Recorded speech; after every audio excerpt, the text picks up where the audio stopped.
Welcome to JK Tells a Story, where real-life dramas unfold. Sit back and enjoy today's tale.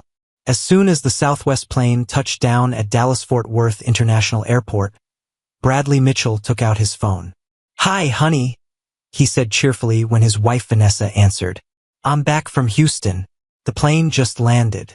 I'll be home in about an hour. Love you too. Bye." Driving north on the LBJ freeway toward Plano, Brad, an accountant, reflected on how much he disliked business travel. Although he didn't travel often, each trip lasted 2 or 3 nights, which he hated. His boss, Patricia Caldwell, disliked traveling even more, so Brad made the quarterly trip south to represent the Dallas office. He hoped Vanessa would now be ready to start a family. Her freelance art business seemed successful, and he believed that working from home would make motherhood easier. Humming a classic rock tune, Brad pulled into his driveway only to find the garage door opener wasn't working.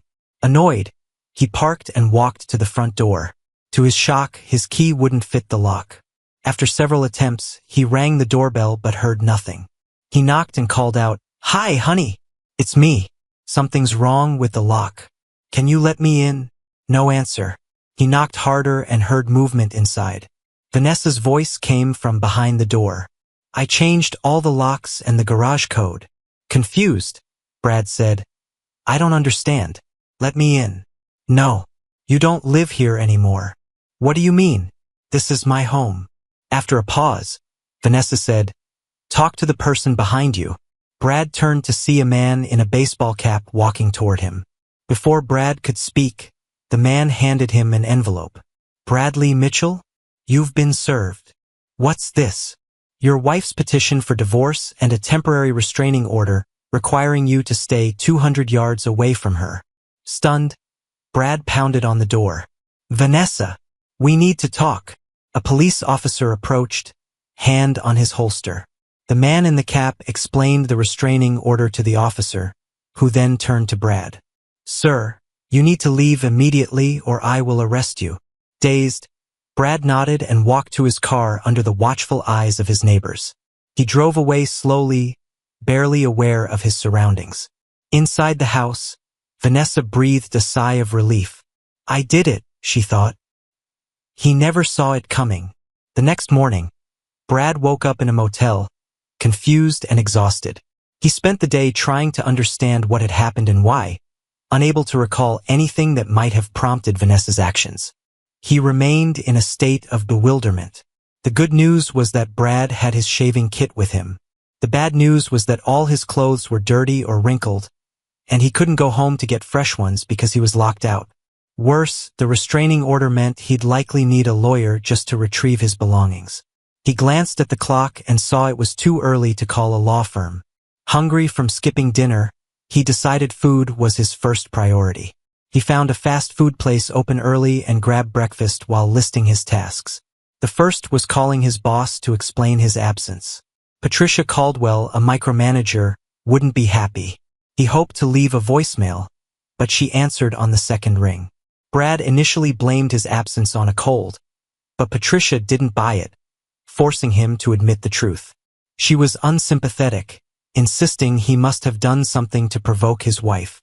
Eventually, she grudgingly agreed to let him stay home, but only if he promised to return in clean clothes the next day. After this unpleasant call, Brad began searching for a lawyer. Most large firms didn't handle family law, and the ones that did were booked for weeks.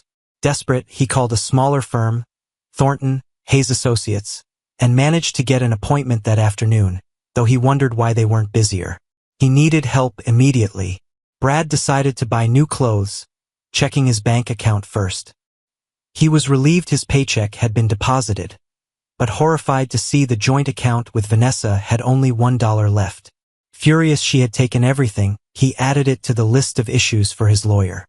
He went to Target and bought office-appropriate clothes.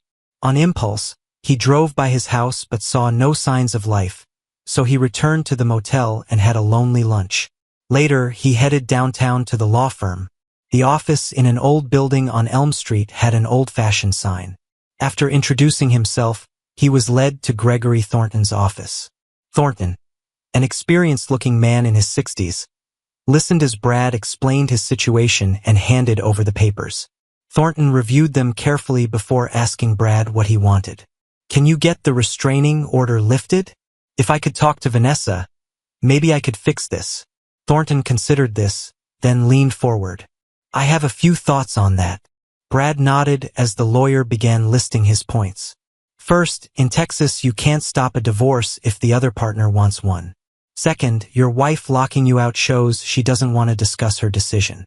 Third, the restraining order means she doesn't want to see you without her attorney. Fourth, taking the joint bank account funds is a pressure tactic. You'll eventually get your half, but she's hoping the financial strain will push you to agree to the divorce quickly. Lastly, she's been planning this for a while. "How do you know that?" Brad muttered. Thornton explained that getting a restraining order takes time. She hired an attorney, prepared the motion, got it approved by a judge, and changed the locks. This wasn't done overnight. Brad sank into his chair. "She never hinted anything was wrong. She even said she loved me when I called from the airport." Thornton remained silent. Brad sighed. "I guess I'll get a divorce then. But why did she do this without even discussing it with me?" Thornton replied, "I can't answer that, but I can refer you to a detective agency. They're efficient and reasonably priced, located in this same building. Shall I contact them for you?" "Yes, I want to find out what's going on." Thornton made the call, and soon the receptionist informed Brad that the detective Marcus Donovan could see him in half an hour. Brad stood outside Dallas Confidential Investigations. Marcus, a middle-aged man in a tracksuit, greeted him. "I'm Marcus Donovan, head of the CI division. Nice to meet you." Brad replied, "Are you related to Gregory Thornton?" "No, but we work together in this building.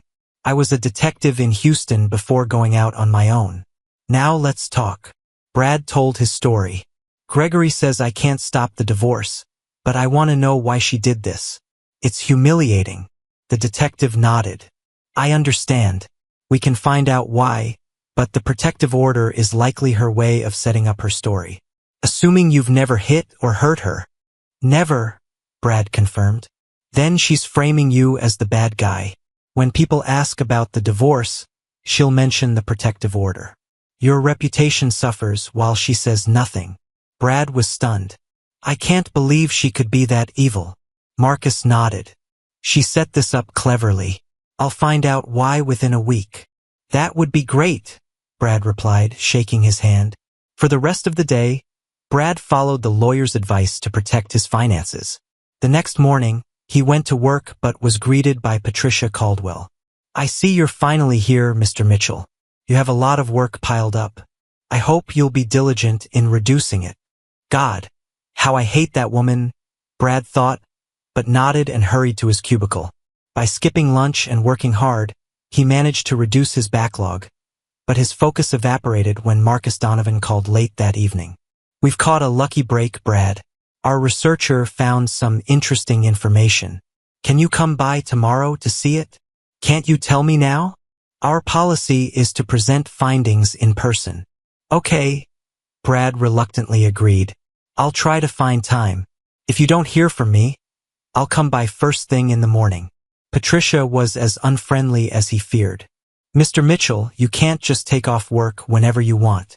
If you insist on taking tomorrow off, it must count against your vacation." "Yes, ma'am," he replied sullenly, unconcerned about losing a vacation day.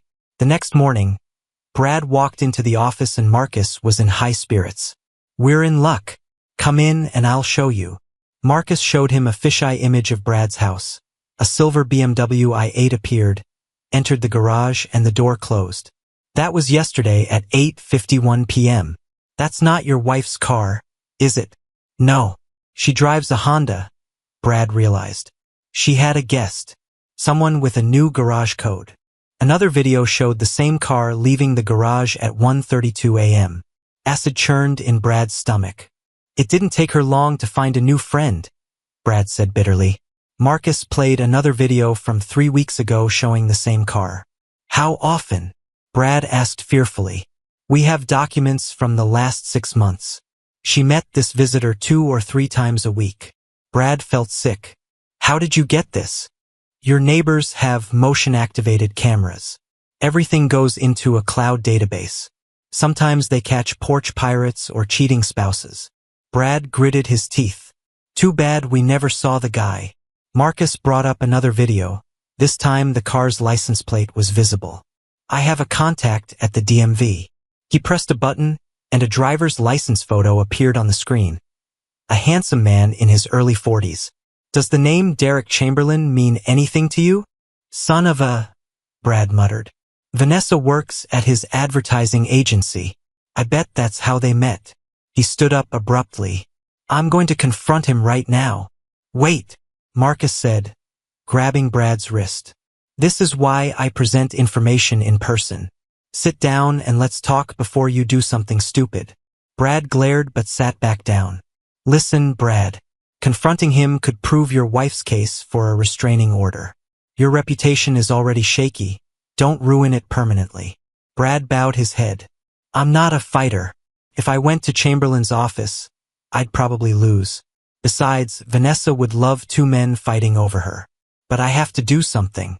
I can't let them get away with this. Look, I understand your frustration, but there are other ways to achieve your goals without risking jail, Marcus said. I discussed your case with Riley Donovan, our IT expert. She knows social media and has some ideas you should hear. Brad looked skeptical. I don't know. She's just down the hall. Give her a chance. If you don't like it, you won't lose anything, Marcus encouraged. Marcus led Brad to a door labeled Antisocial Network. Ignore that, Marcus said. It's her sense of humor. He knocked and stepped inside with Brad following. The room looked like a college dorm, with a battered desk, several monitors, and posters on dark gray walls. A tall, slender young woman with white hair and gothic makeup greeted them. I'm Riley Donovan, she said. You must be the cheatie.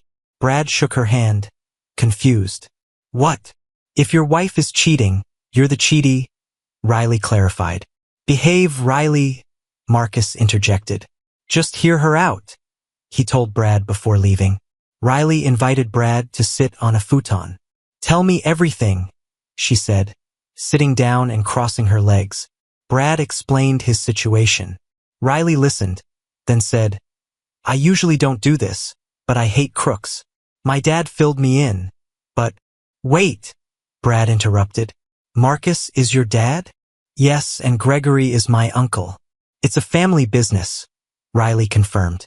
Now, I hear your ex has you cornered. To shift this, I need all the details, what she did, what you did, and how you feel about it. I'm not sure how a computer expert can help. No offense. None taken. I manage social media reputations. It's what you need to counter your ex. Brad hesitated. Do you use the internet? Facebook, Twitter, TikTok, YouTube, eBay, Instagram? Riley asked. No, not really, Brad admitted. Okay, then let's cover social media basics. A large part of the population is online all the time. That's where they get news, meet people, find entertainment. It's huge. Seeing his doubt, she continued, there are YouTubers making thousands playing games, businesses thriving on Amazon, and influencers shaping public opinion. If we can get this audience on your side, your ex will be powerless. Can you really do that? Brad asked, intrigued. We'll see. Now tell me your story again, focusing on your emotions and reactions. Emotions move people more than facts. Brad hesitated but then agreed. For the next hour, he recounted his story from an emotional perspective. Riley took notes, asking clarifying questions. When he finished, she reviewed her notes and looked at him seriously. Now let's get to work. I think I know how to handle this. But first, Brad, how strong are you? You mean physically? Brad asked. No, I mean your ego. How well do you handle criticism and others' opinions? I guess I'm as strong as anyone else, Brad replied. Well, we'll find out, Riley said. I don't understand. Every good story has an arc, she explained, drawing a half circle in the air. The main character starts here, faces a downfall, hits a low point, then things improve. We need to show your suffering to gain support. I still don't get it. I'm already suffering. She gave a sad smile. We'll see. You need to be ready to go on short notice. I'll call you. Can you do that? If it's during work hours, my boss will be mad, but I'm already on her bad side. Great, she said, shaking his hand. I hate cheaters. Brad left, trying to process everything. What did I do to deserve this? He groaned. And what have I gotten into now? The next day, Riley called him during lunch. Can you pick me up? We have a chance now. My boss will hate me, he replied. But I'll be there in 20 minutes. Patricia reluctantly agreed, but shouted as he left, Remember, this counts against your vacation. When Brad reached the Donovan building, Riley was waiting outside. You got a new wardrobe? He joked, but she ignored him. We're going to your house, she ordered. I can't be there with Vanessa home. Brad protested. Don't worry, my father saw her leave. He'll watch out for us. Are we breaking in? Brad asked nervously. No, just recreating what happened when you got home, she explained. And you? Brad questioned. I'll film everything, Riley replied. Why? Brad pressed. We need to give your fans a backstory, she answered. Fans? I don't have fans, Brad said, confused. Not yet. Now tell me how you felt during the whole encounter. Brad described his emotions. Excitement, anger, confusion, depression, and shock. Perfect, she said. At your home, walk us through each step and show those emotions. Can you do that?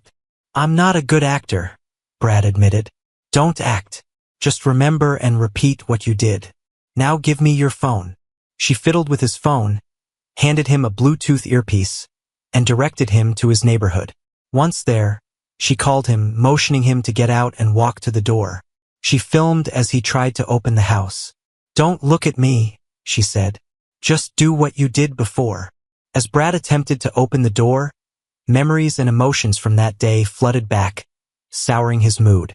Ring the doorbell, Brad, Riley instructed through the earpiece.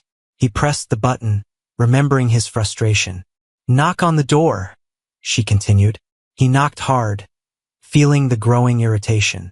Vanessa yells that she changed the locks and wants a divorce, Riley narrated. Brad staggered back, recalling the shock and venom in her voice. He tried to argue, but she didn't relent. There's a bailiff behind you, Riley prompted. Brad saw Marcus approaching with papers. Marcus handed him one and read from another.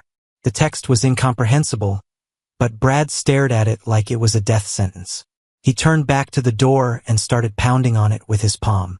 The policeman is telling you to leave, Brad, Riley continued.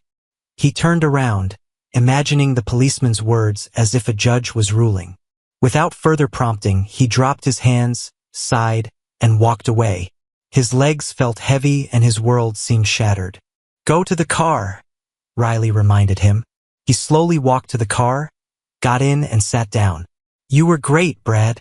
I got some really good shots, Riley enthused, getting into the passenger seat. He started the engine and drove back downtown. But there wasn't a cop, he began. We don't need him. No one but you and Vanessa knows about him, Riley explained. She squeezed his shoulder. That was amazing, Brad. You really got into it. Can we not talk right now?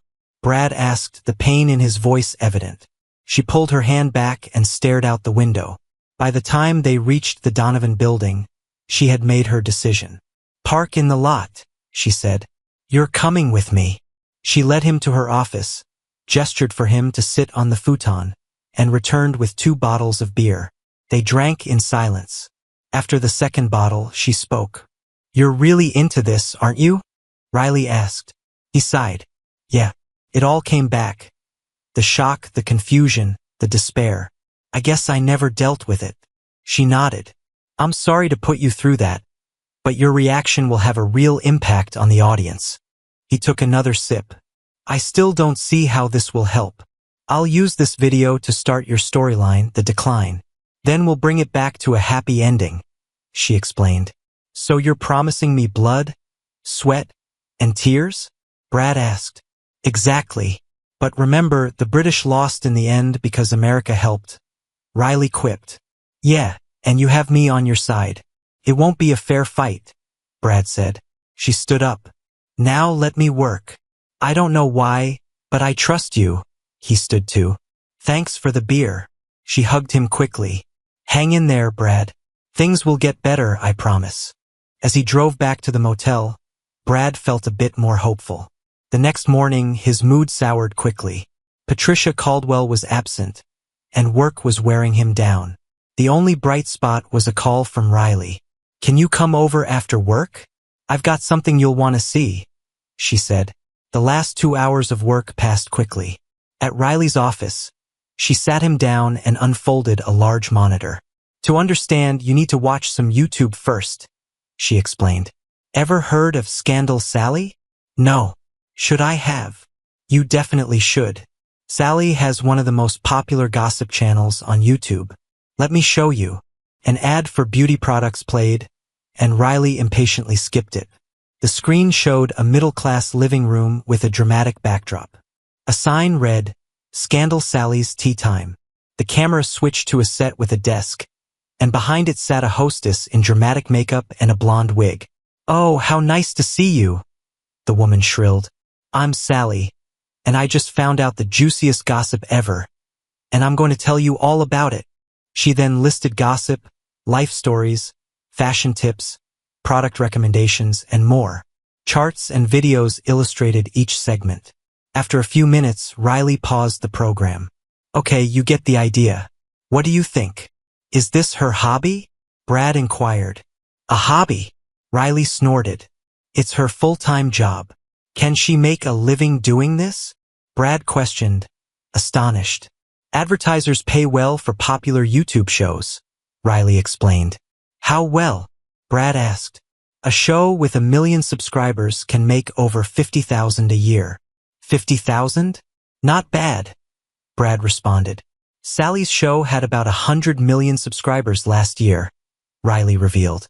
100 million? That means she makes $5 million a year. Brad was stunned.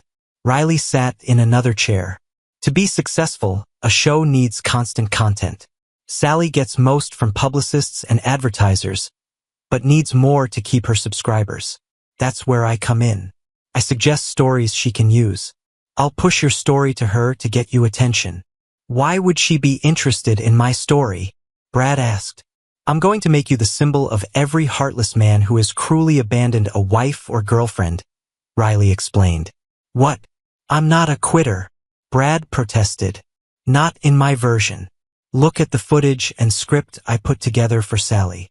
Riley clicked on a file showing Brad's car pulling into his driveway. Riley read the script aloud. How many of you have been dumped by a boyfriend or kicked out by an insensitive husband? In Dallas, a wife changed all the locks and kicked him out. The video showed Brad pounding on the door. Look at his face.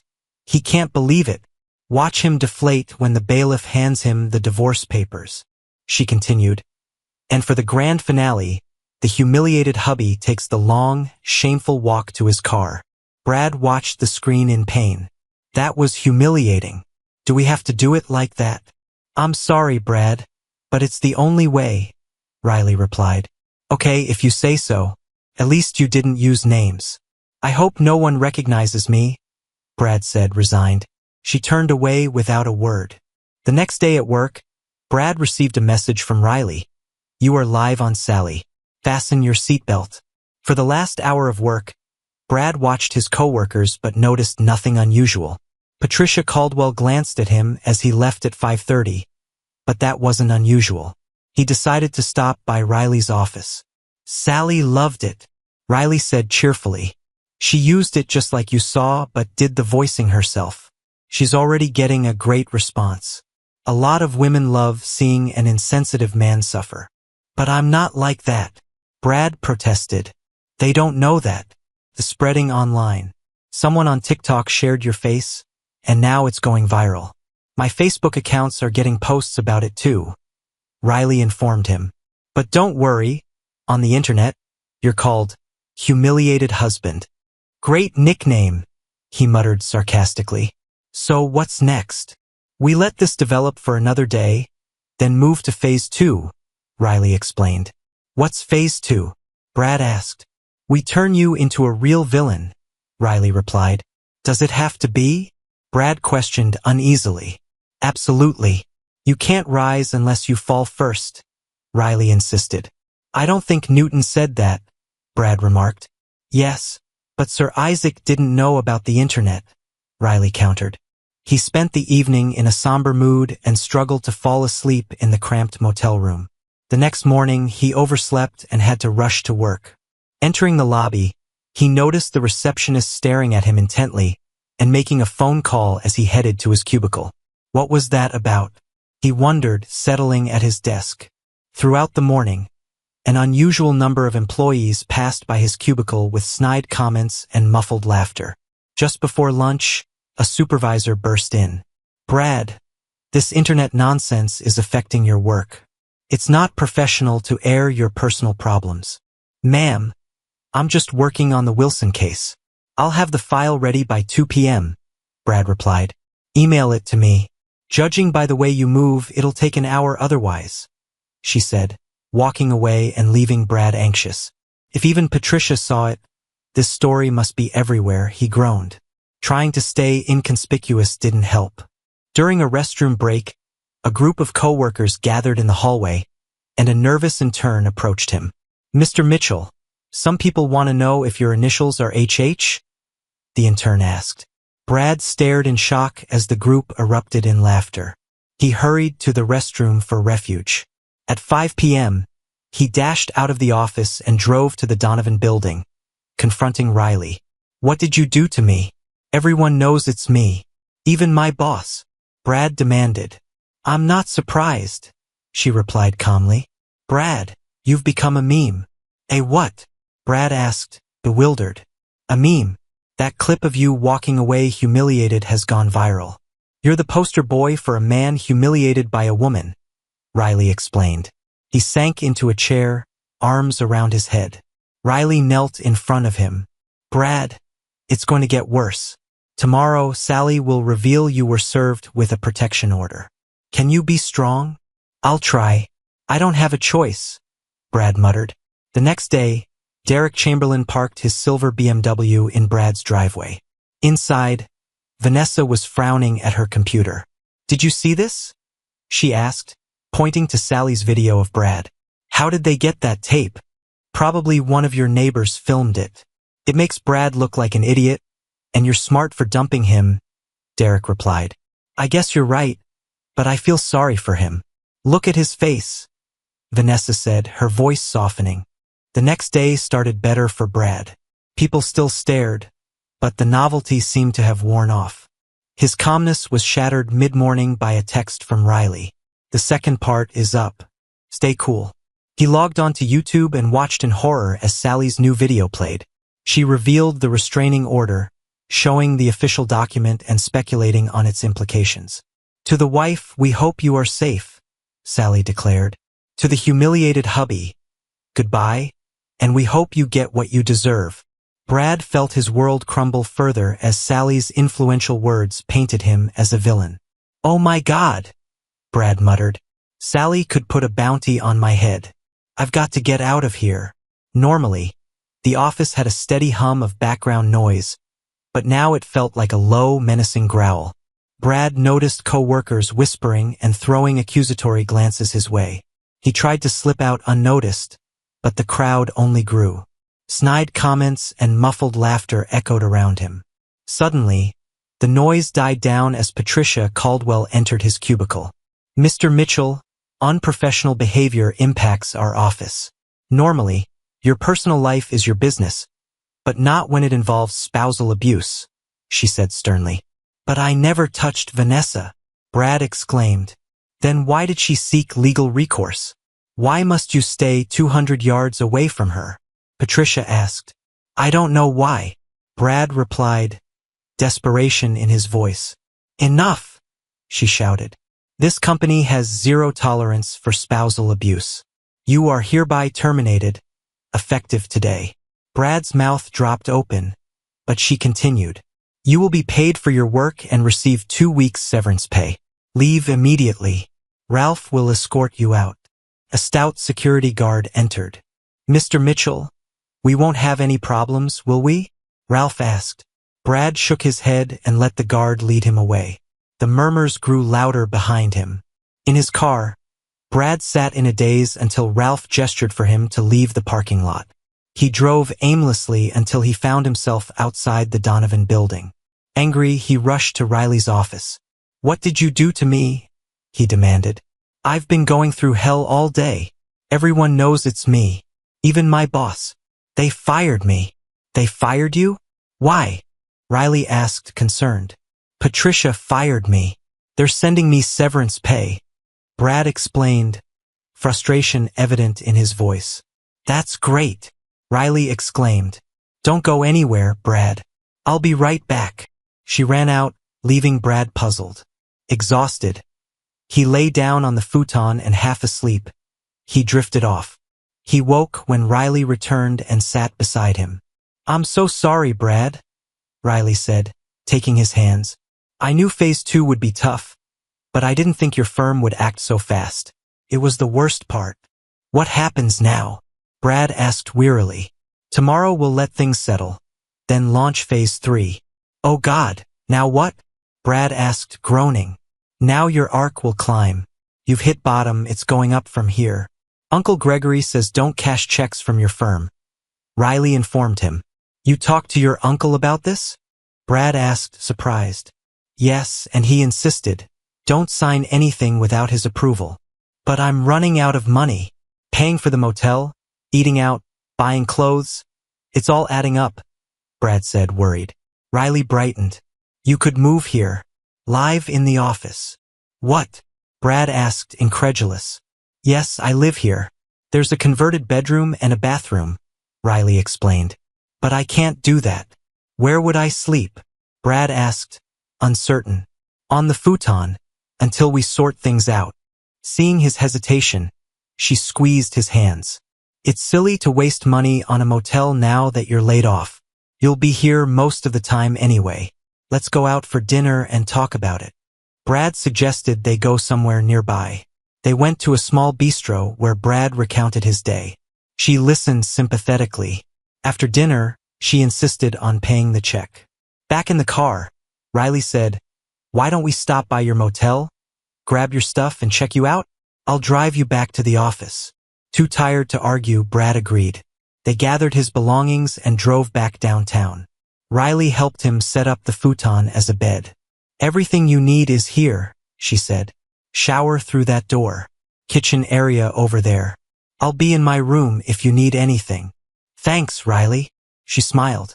Get some rest. Things will look better in the morning. She disappeared into her bedroom. Brad lay down on the futon, staring up at the ceiling. The office was illuminated by screensavers and LED lights, creating a soft twilight. A wave of depression washed over him. What happened to my life? He thought. I lost my marriage, my house, my job, my friends. Now I'm trying to sleep in someone else's office on someone else's bed. What did I do wrong? He pondered that question until exhaustion finally pulled him into an uneasy sleep. The next morning, Riley brought coffee and sweet rolls. Though still melancholy, Brad was soon distracted by searching social media for mentions of him. Typing humiliated hubby into a search engine, he was shocked by the numerous tweets, TikToks, Instagrams, Facebook links, and even a Wikipedia entry about him. I spent most of yesterday posting images, comments, and links to spread your story, Riley admitted. But it took off on its own. There are comments about you in other countries and languages. Great, he muttered sarcastically. Now I'm infamous worldwide. Even more disturbing were the hateful comments urging him to harm himself. I might need a bodyguard before this is over, he groaned. The farther you fall now, the higher you'll bounce back, Riley encouraged him. I hope you're right, because I feel like I'm dropping like a stone, Brad said, disheartened. Meanwhile, Vanessa was reading comments about Brad on Sally's site. Worried, she called Derek. This is out of hand. I want to get rid of him, not destroy him. He never slapped me or done what they accuse him of. Should I say something? She asked. No, Derek replied sharply. Let it develop. This publicity will make the divorce smoother and probably get you a better settlement. When we go public, people will support you. We couldn't have planned it better. You really think so? Vanessa asked, uncertain. Absolutely. Brad has a target on his back and people want to take shots at him. He'll never recover, Derek assured her. After lunch, Riley received a call from Sally, which she put on speaker for Brad to hear. Hi, Sally. Did you like the latest on the humiliated hubby? Riley asked, winking at Brad. It blew up. Best story you've ever sent me. Got 50,000 new subscribers. Got anything else? Sally asked, thrilled. Perfect timing. I'm putting together more material. It'll be ready by the end of the day, Riley replied. Really? What have you got? Sally inquired eagerly. What if the humiliated husband isn't such a bad guy? Riley proposed. Are you kidding? That's amazing, Sally exclaimed. Let's make it 2 episodes. Send them both to me ASAP. After the call, Riley turned to Brad. Feeling better? She asked. It's good Sally liked it, but we need to see the subscribers' reactions, he said with a wry smile. I'm starting to feel more hopeful. Riley worked through the evening, finalizing the material. Brad monitored social media but mostly stayed out of her way. When she was satisfied, she uploaded everything to Sally and relaxed after receiving a thumbs up. How about we order a pizza? I've got beer in the fridge. We can relax and unwind, she suggested. Sounds good, Brad agreed. After eating, he asked, how did you and Sally become such good buddies? We met as freshmen at MIT, Riley explained. MIT? I wouldn't have guessed. She once wanted to be an electrical engineer, Riley said. What about you? Brad asked. I majored in computer science but never finished. Something happened and I dropped out, Riley replied. Sensing she didn't want to elaborate, he tried another question. Riley's an interesting name. Family name. She shook her head and grinned. My dad's a huge fan of old detective novels, Dashiell Hammett, Raymond Chandler, that whole noir era. He wanted to name me after one of the great detectives, but my mom vetoed most of them. They settled on Riley. Brad smiled. Could have been worse. He could have named you Marlowe. Or Spade. She laughed. Though honestly, I think he was going for something from The Thin Man or The Maltese Falcon. Brad nodded. What about Donovan? Her smile faded. That's my ex-husband's last name. Oh, sorry. I didn't mean to bring up bad memories, Brad apologized. It's fine, she said, looking away. In college, I was a rebellious girl. Joey, my ex, was a bad boy from Houston, and I got involved with him. We ran away together, and my father helped us with an apartment in Austin. I didn't know Joey was wasting the money on pills and another woman. It all came crashing down when he left with her. Brad noticed her pained expression. That must have been tough. It was. I ended up on the streets until my dad found me and brought me home. Took a while, but I rebuilt my life. That's why I kept his last name at first Parker, as a reminder of what he did. But eventually I changed it back to Donovan. I couldn't stand seeing his name on my driver's license every day, Riley explained. It must have been so painful, Brad said sympathetically. Yeah, but I understand what you're going through, she said. Impulsively, Brad hugged her, and she reciprocated. Well, aren't we a pair? She said with a sad laugh. The next day, they sat in front of Riley's big screen, waiting for Sally's new installment. Brad was impatient, but Riley reassured him.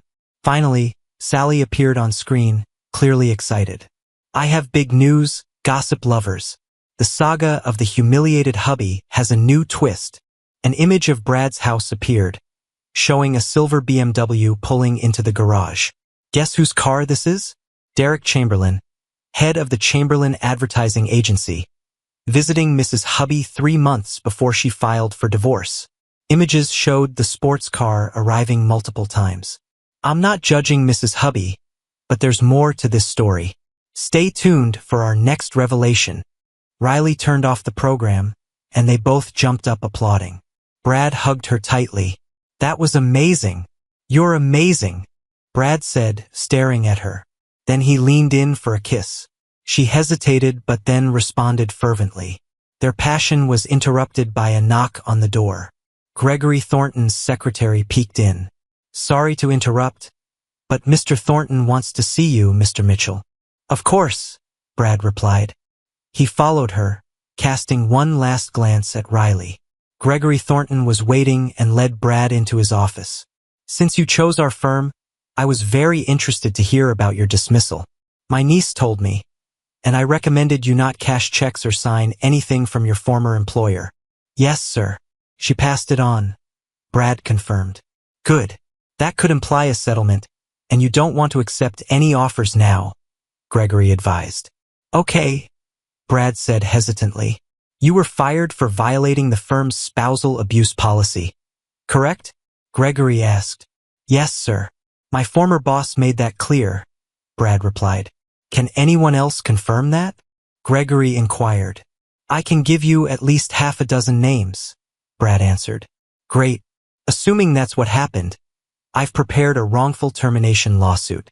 You didn't abuse your spouse, correct?" Brad shook his head. "Never." "Then they had no reason to believe otherwise.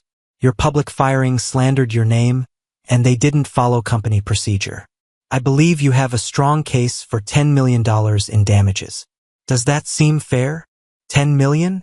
Yes, sir, that sounds fair. Do you think we can get that much?" Brad asked, stunned. "We have a good chance, but it might take 3 to 5 years in court," Gregory warned. Brad's face fell, but Gregory continued. "They won't want bad publicity, and your popularity is rising. I think we can quickly settle out of court for about half, plus legal fees." $5 million will be fine," Brad said quickly. Gregory smiled. "I hoped you'd think so. Sign this, and I'll start the process." Brad signed and asked, "Will this affect my divorce?" "I don't want Vanessa to benefit." "I don't think so.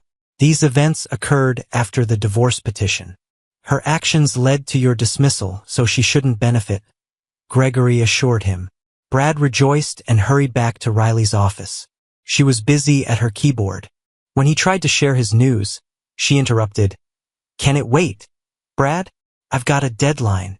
She turned back to the monitor. Disappointed, he said, "I think I'll go for a walk." Receiving no reply, he left. He walked to Dealey Plaza, stopping near the grassy knoll area, staring at the Trinity River flowing through downtown. "I shouldn't have kissed her," he thought. "She probably thinks I'm a fool." But she did respond. Maybe it was just pity. Returning to the Donovan building, he found Riley still immersed in her work, maintaining the distance between them. Meanwhile, Vanessa angrily called Derek. "Have you seen that gossip show on YouTube? How did they get video of you in my garage? I thought you were careful." "I was.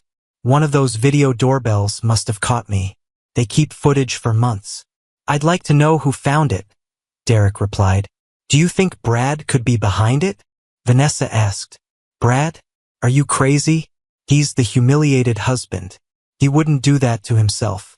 "He didn't know anything," Derek scoffed. "I know, but it must be somebody," Vanessa insisted. "Yeah, and I'd like to find out. It's twisted our plans," Derek grumbled. "I hate it. You know what would make me feel better? Come over and spend some time with me," Vanessa said seductively. "I don't know if that's a good idea. I don't want to end up in another video." "Maybe we should wait," Derek hesitated. "Come after dark. Turn off your headlights before the driveway. Since Brad is gone, it'll be safe." "I'll make sure you won't regret it," she cooed. "What time?" he asked. Later, Derek walked through the garage door. Vanessa emerged from her bedroom, dressed in all black, clutching garden shears. Derek stopped, filled with both desire and fear. "You kept me waiting," she said accusingly. "I'm sorry," he pleaded. "I couldn't help it. You know what to do. Go to the bedroom," she commanded. "Yes," he replied and hurried to obey. The next day, the relationship between Riley and Brad seemed back to normal. Riley grew more animated as the time to watch the latest Sally episode approached. She beckoned Brad to the large screen monitor to watch with her. After the introduction, Sally appeared, her excitement clear. The humiliated husband saga continues. Last time I revealed Vanessa. A picture of Vanessa appeared. His unfaithful wife was having an affair with advertising executive Derek Chamberlain. Could this be why she kicked her helpless hubby out? Sally checked the police records. For the humiliated hubby? No convictions, no complaints. Could Mrs. Hubby just want to further humiliate him? But why did Judge Harold Summers issue a restraining order? Could it be because Judge Summers is running for re-election? An ad for Judge Summers appeared. And guess what? 3 weeks before the restraining order, the judge received a $10,000 campaign contribution from Chamberlain Advertising Agency. The list of donors appeared with the contribution circled. I'm not suggesting the judge acted because of the donation. Draw your own conclusions. But I think we owe the humiliated hubby an apology. Wow. Just wow, Brad said as Riley turned off the video. That should give Vanessa and her boyfriend something to worry about. He reached out to hug Riley but held back. Riley, you're a genius. That looked convincing. Thanks, she said. But the big question is how the internet will react. Why don't you get lunch for us? We'll have plenty of feedback by the time you get back. When Brad returned with a deli bag, Riley beckoned him over. Look at this, she said, pointing to her monitor. She was scrolling through an endless list of comments, many with emoticons and GIFs. What are those? He asked. That's the HHH humiliated hubby Twitter feed. Sally's episode sparked a flurry of comments. That's just one segment of the reaction. Sally's show is getting its own reactions on YouTube, Instagram, and more. It looks like a lot of people have watched it, and now they're taking sides. Hubby's team is ahead of Mrs. Hubby's team by about 70% to 30%. Brad froze, trying to comprehend. Wait, 30% are on Vanessa's side? Riley reassured him. Don't worry, you'll always have the crazies. What matters is you've gone from zero to hero for most Twitter users. He looked at her, shaking his head appreciatively. You were right. The storyline is really working. You're amazing, he said, stepping toward her. But she pulled away. Listen, Brad, about what happened between us the other day. Oh yeah, that, Brad began. I think we need to cool down a little. I know we're kind of living together, but I don't know if I'm ready. No, it's okay, Brad. I get it. I got caught up in the moment, he reassured her. She looked uncertain. I mean, no, really, he interrupted. I get it. Before they could continue, Brad's phone rang. It was his former boss, Patricia Caldwell. Brad, she said pleasantly. I'm glad I caught you. Can you come into the office? I have important information for you. I don't know, Patricia. We didn't part on good terms, Brad replied hesitantly. I know, Brad, and I'm sorry, but something's happened here you'll want to know about. It'll be worth your time, I promise, Patricia insisted. He started to refuse but remembered the awkwardness with Riley. Okay, I'll be there soon, he agreed. When Brad arrived at his old office building, he was greeted warmly by the receptionist, who even asked for an autograph. Patricia Caldwell came out to meet him and escorted him to her office, with staff peeking out from their cubicles like prairie dogs. Let me get to the point, Brad, she began. Last time we met, things were said that I wish I could take back. Your work has always been excellent, and we've missed you. We'd like to offer you your job back. Brad remained silent, so she quickly added, not your old job, a promotion to director with a 15% raise. You can keep the severance pay as a signing bonus.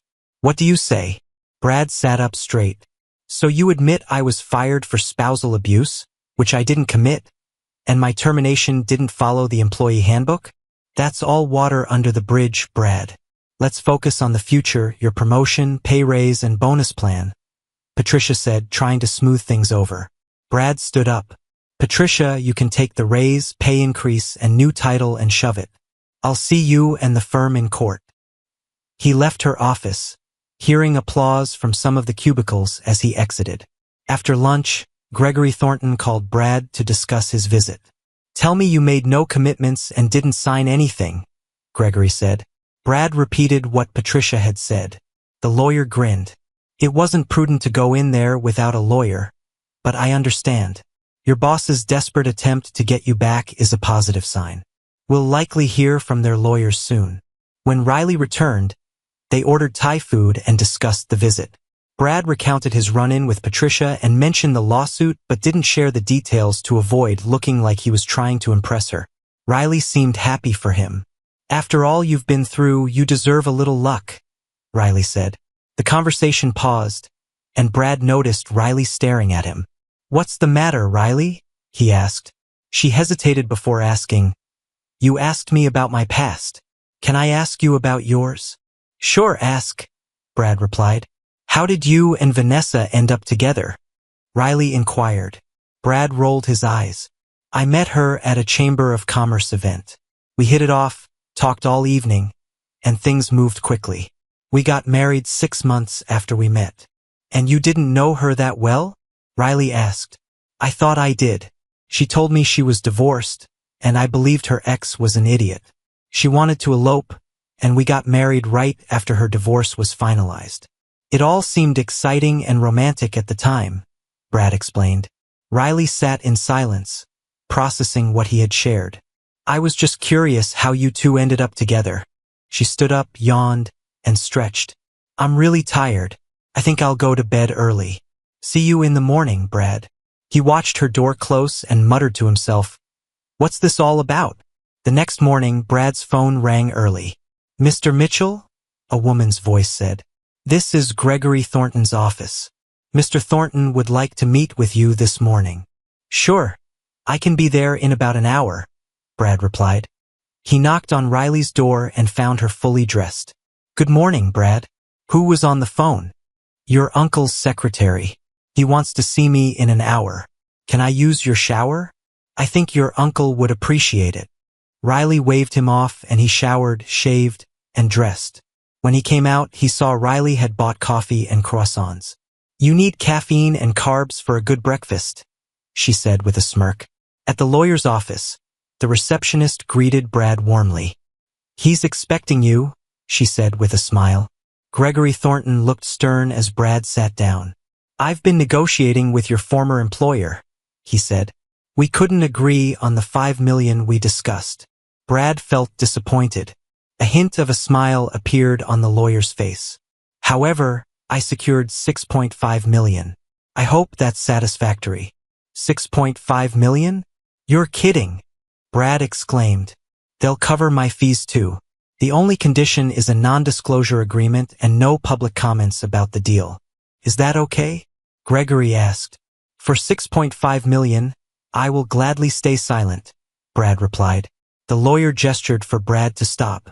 Remember, the IRS and the state will take their share. You'll get about half. Brad smiled. $3.5 million is more than I expected. I'm not complaining. But please don't tell anyone, especially your family. I never discuss a client's business without their consent, the lawyer assured him. Brad then returned to Riley's office. She looked curious. What did Uncle Gregory say?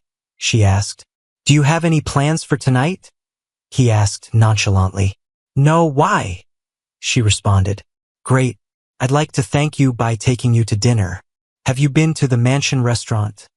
He asked. I'd love to, but the Mansion is expensive. Are you sure? She replied. I've already made reservations. Besides, it's not too expensive for a man about to get a very good settlement, Brad said. Realization dawned, and she jumped with delight. Oh, Brad, congratulations. I'm so happy for you. Then she looked concerned. The Mansion? Tonight? I don't have anything to wear, and I need to get my hair done. No, you don't need to change anything, Brad reassured her. Why not? She asked. It took me a while, but now I think your style suits you, he said. She hesitated but then hurried into her bedroom. A few minutes later, she emerged. I need to shop. Damn you, Brad Mitchell. I haven't shopped in years. She grabbed her car keys. Stay here. If anyone needs anything, handle it. I'll be back soon. She sprinted out the door. It was dark when she returned with several bags. She quickly disappeared into her bedroom. Brad decided to get dressed too. He put on the only suit he had salvaged from his house. Behind him, he heard her voice. "Well, what do you think?" she asked. He turned to see her in an ankle-length black halter dress. "Riley, is that you?" he asked, surprised. Her face fell. "You don't like it?" "No, no." He rushed over. "You look amazing. Like a model. I've just never seen you in such an elegant dress." Relieved, she smiled.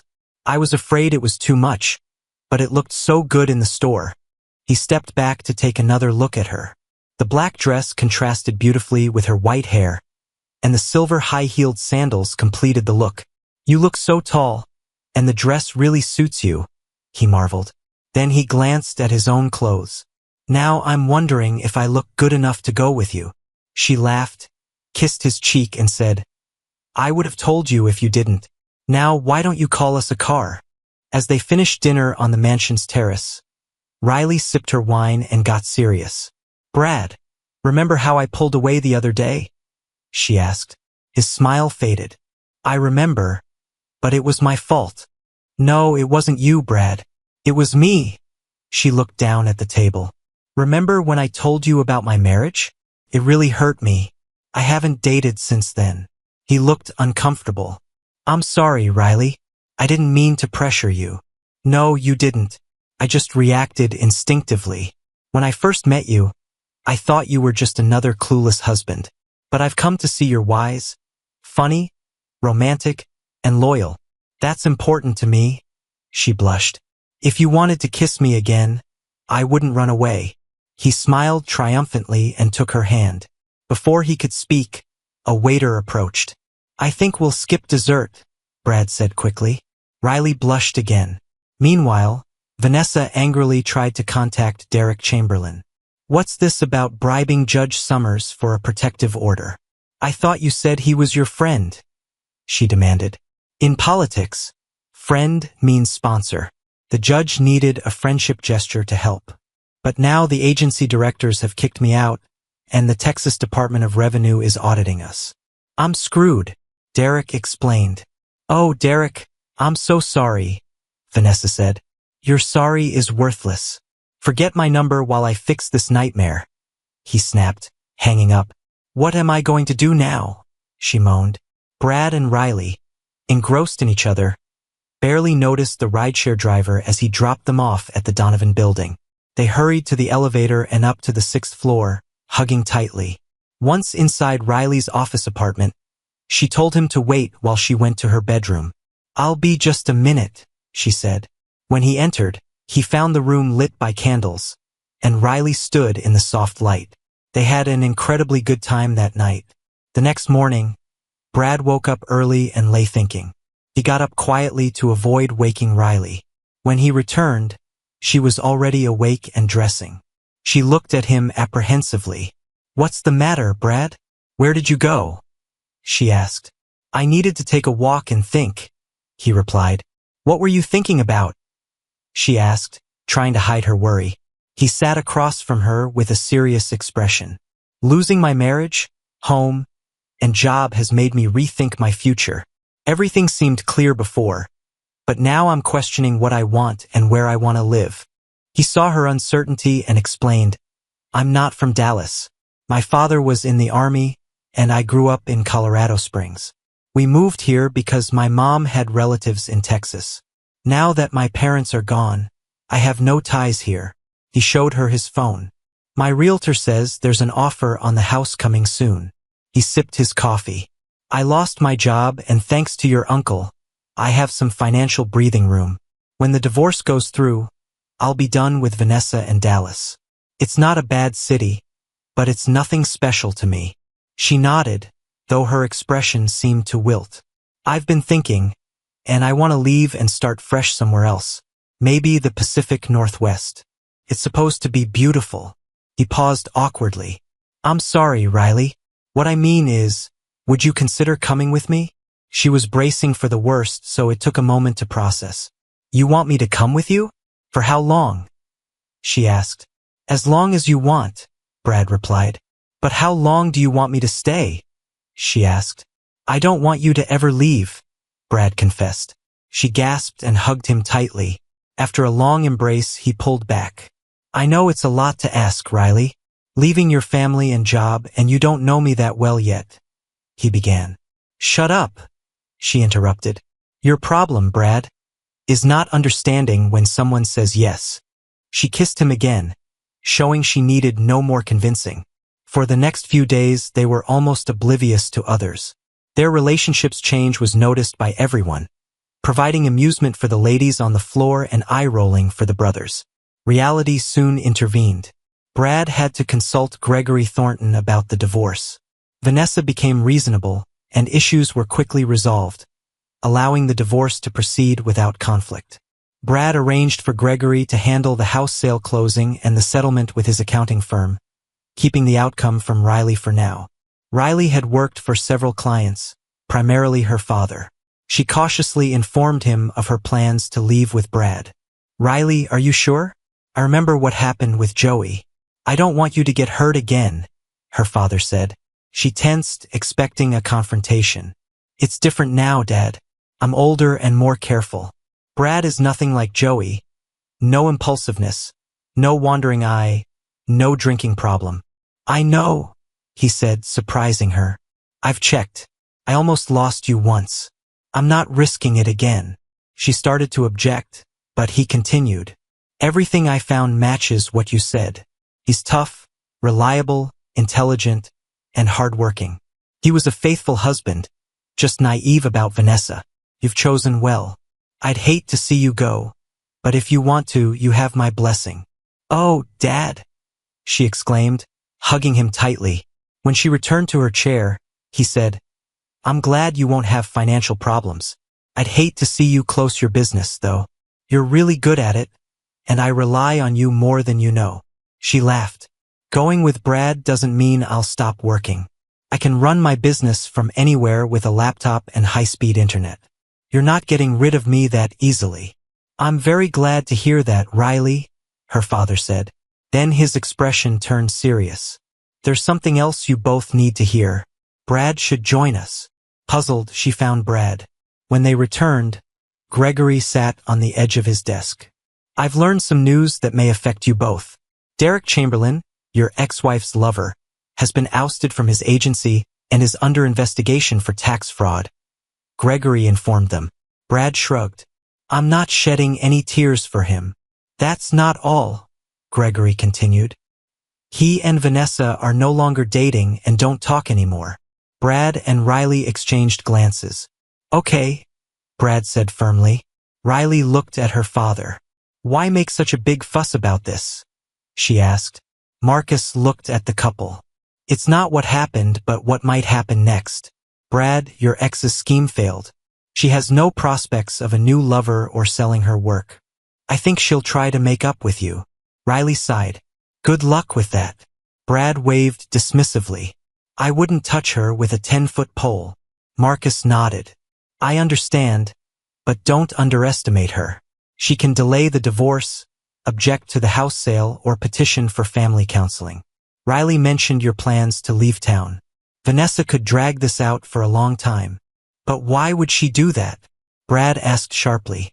She gets to keep living in the house and has more time to try to reconcile with you. If she learns about your financial settlement, she might demand money in exchange for the divorce, Marcus explained. What a nightmare, Brad exclaimed. You don't know the half of it, Gregory added. Let me tell you what else I found out. He pulled out a folder. We discovered something during discovery for your wrongful termination case. Remember how Derek Chamberlain runs that advertising agency? Brad nodded warily. Well, Marcus did some digging into Derek's business practices. It turns out the Chamberlain agency has been using proprietary software that you developed while working at your accounting firm, without any licensing agreement. Brad's eyes widened. Wait, the financial modeling program I created? Exactly. The one you built to automate client portfolio analysis. Derek somehow got access to it, likely through Vanessa, and has been using it commercially for his agency's clients. We're talking about 2 years of unauthorized commercial use. Marcus chimed in. I found emails between Vanessa and Derek where she explicitly sent him the software files. She had access to your work computer at home. Remember? Brad felt his anger rising.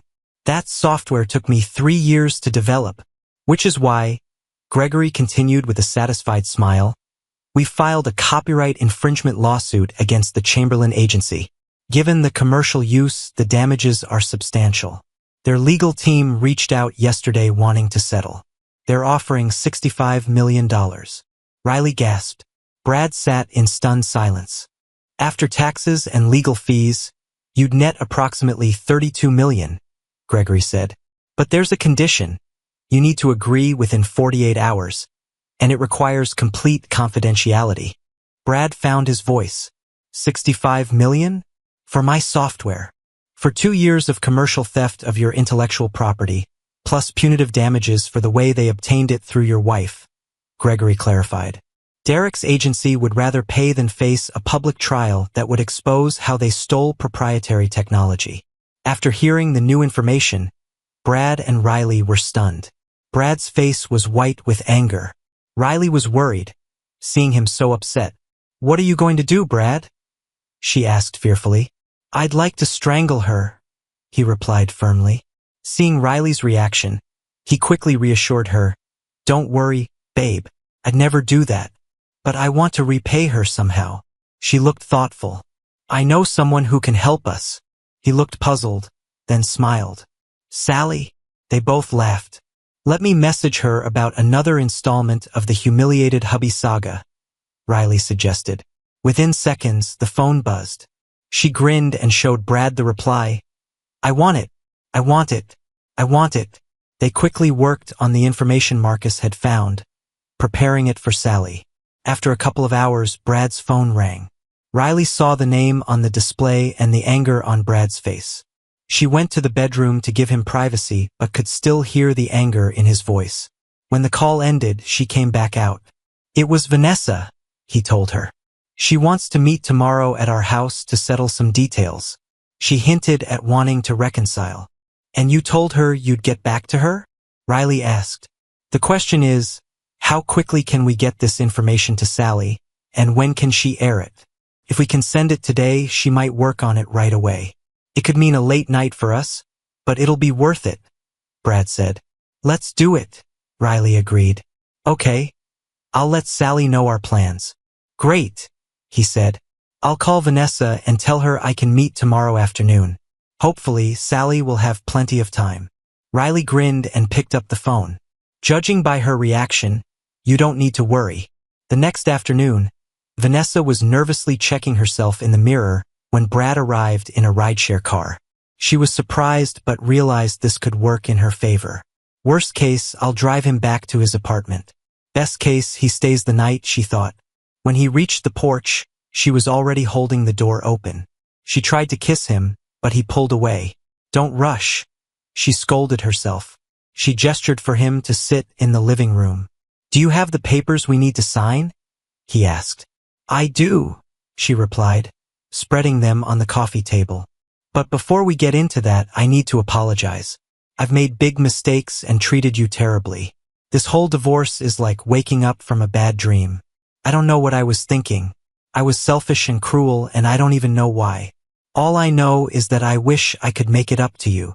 He started to speak, but she continued. The prospect of selling the house made me realize what happened. She smiled slightly. We had so many happy times here, full of hope and love. Now I can't bear to lose that. She leaned forward, a tear glistening in her eye.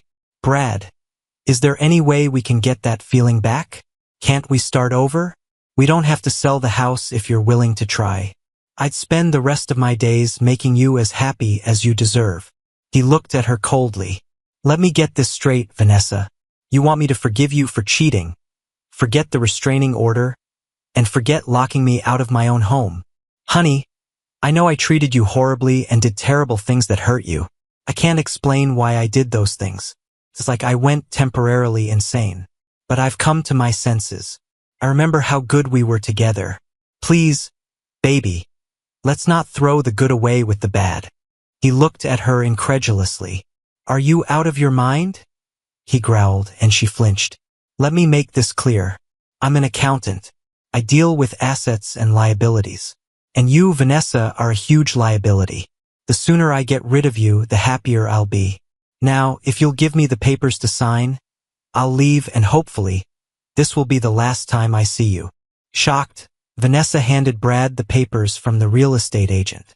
As he signed, she noticed a car idling outside. He signed quickly, got up, and headed to the door. While she desperately searched for a way to salvage their relationship, he turned and smiled grimly.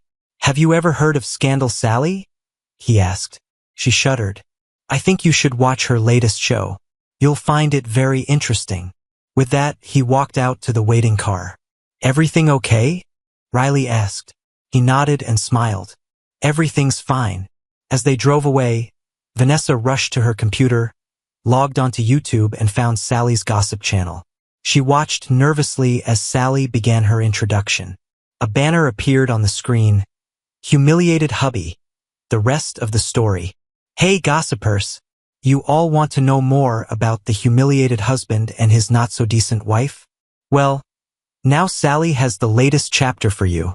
Turns out Mrs. Hubby wasn't seeking a divorce because of spousal abuse. She wanted out to have an affair with her lover. She even got her lover to bribe a judge for a protective order to make her husband look bad. Chilling, isn't it? But there's more. This wasn't a passionate affair. It was a scam. Mrs. Machiavelli had done this to 5 husbands. She'd seduce a sucker, marry him, then divorce him for a richer target. Each time, she perfected her scheme. But this time, Sally's friends, yes, you know who you are, caught wind of it. Mrs. Machiavelli's latest scheme failed. Her candidate for husband number 6 is dealing with a tax audit, and husband number 5, our hero, is heading off into the sunset with someone special. No longer humiliated. Oh, and some angry ex-husbands in Texas want to chat with Mrs. Machiavelli. Turns out she skipped divorce proceedings and just cleaned out their savings and left town. So beware, Dallas men. Mrs. Machiavelli is on the prowl for her next sucker. No! Screamed Vanessa. She slammed her laptop shut, but her phone rang immediately. Realizing it was a friend, she answered. Hi, Vanessa. Or should I say, Mrs. Machiavelli. She threw the phone across the room, screaming, I've got to get out of this town. As they traveled west on I-40, Brad glanced at Riley. Once we get to New Mexico, how about we take the scenic route up through Colorado? The Rockies this time of year are supposed to be beautiful. That sounds perfect, she agreed. He squeezed her hand. Sure, it'll take longer to get to Seattle, but we're in no hurry. Just as long as we get there before our funds run out. We'll need to find work once we arrive, she noted. He looked at her oddly. I don't think we need to worry about that, babe. Oh, I never told you about the settlement, did I? You said it was good, she replied. He blushed. 65 million. Her mouth dropped open. What? After taxes? It'll be about half that. She was still stunned. That's amazing. Why didn't you tell me before? I didn't want you to think I was using the money to win you over, he explained. She rolled her eyes. I don't care about the money. My job is to manage social media for clients. Your job is to take care of my needs. Think you can handle that? He smiled cheerfully. I can handle it. Thank you for your viewing. See you next time. If you enjoyed this, subscribe to JK Tells a Story for more tales.